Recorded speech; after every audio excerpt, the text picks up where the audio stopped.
Today I'm going to begin with a new chapter. This is chapter 6th in your textbook, Joint Stock Company. Till now, in the formation of business organization, you have learnt about sole proprietorship. Then you have also learnt about, I just give you a glimpse of joint Hindu family, then cooperative society, and in detail you have learned to an extent about partnership firms. And now we are going to see the next type of business organization, that is joint stock company. So with this we will be coming to an end of forms of business enterprises, and then in further of your commerce subject you will learn how to form a business organization, what are the various procedures a company has to go through. Then you will learn about various sources, how you can raise the finance, and also you will learn about the MSMEs, multinational companies, and various trends which are emerging in business sector today. So we'll be seeing the first meaning and definitions in the next slide of the joint stock company. Just to give you the information about what exactly joint stock company is. Big business organization, I will tell in simple terms, those comes under joint stock company. Like whatever disadvantages we have or you have learnt through the sole proprietorship or joint Hindu family or partnership form of business organization, which could not meet the needs of today's modern industry. Because of that, these joint stock companies have come into wake.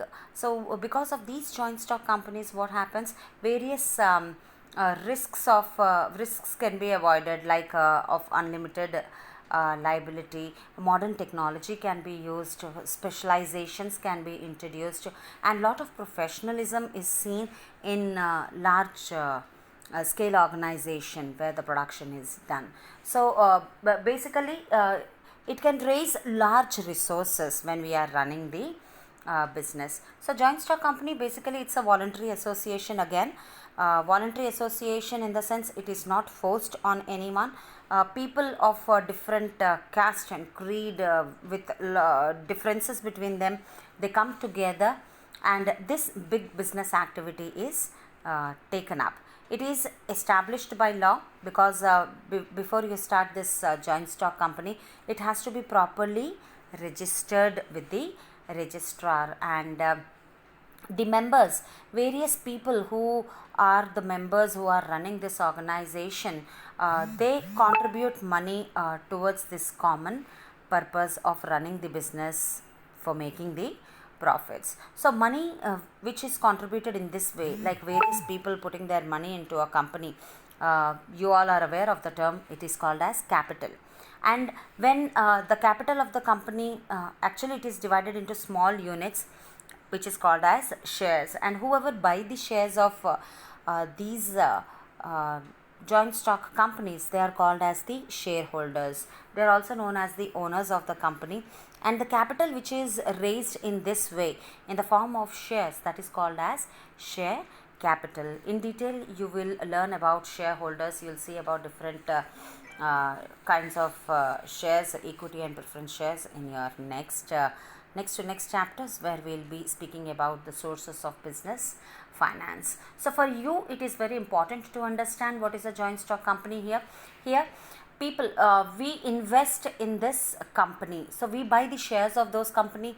It means company is getting money from the public, money from the people to run the business, and people in return, they get a share from the profit. So shareholders, whoever is buying shares, they are called as the shareholders, and what they are going to get through the money which they have put up into the company is a share in the profits which they receive, that is called as dividend. All right, so that was brief introduction, I would say, about joint stock companies. To tell about various definitions, first we have is, according to section 566 of the Companies Act 1956, a company is an artificial person which is created by law, having a separate legal entity with a perpetual succession and a common seal.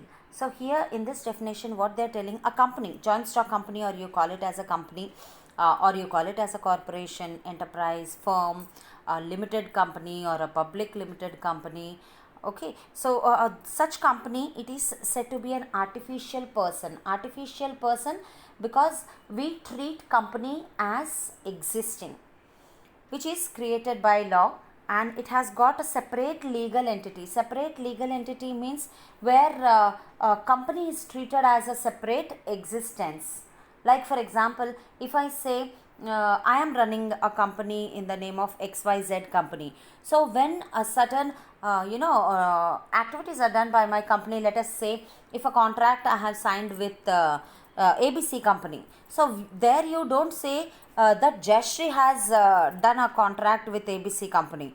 We generally speak it as XYZ is in contract with ABC. So that is called as separate legal entity, where the company can go further in its where company is treated as involved in dealings. It could be purchase, sales, or any other. So that is separate legal entity.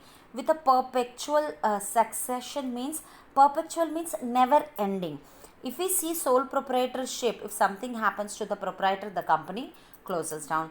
If the partners, they want to close down the firm with the consent of all the partners, they can close it down. But here in joint stock company, if anything happens to the shareholders or anybody, the company doesn't stop. So it is a never ending, it has got a never ending succession going on, and it has got a common seal.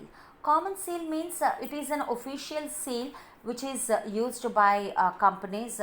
We can say that it has got the physical illustration with company's name and also the business number, so that instead of using sign again and again, this seal is used to represent the company. So that is about the first definition. You will learn about all these things in detail in further of the features when we talk about the features of the joint stock company. Next, have a look. We have LH Haney. There is a typing error. It has come as Hansi. Please read it as Haney. A joint stock company, it's a voluntary association where individuals, they come together to do the business for profit, having a capital divided into transferable shares. So whatever amount is coming into the business, it comes through shares which could be transferred. Like in my previous chapter, when I was explaining you about the partnership, the share of the partnership, it cannot be transferred to anyone, but here the shares, they can be transferred. Public companies, yes, you can transfer it. Private companies, again there are certain regulations which one has to go through before transferring of shares. And further in the definition, it is said that the ownership of which is in the condition of membership. Okay, so you are buying the shares, now you are called as the owners. Again, whatever conditions are put up by the business organization, once you fulfill all those, you become the member of the business organization.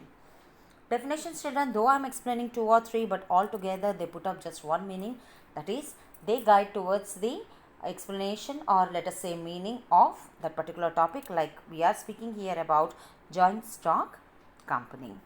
So next definition we have, it is about Lord Justice Lindley.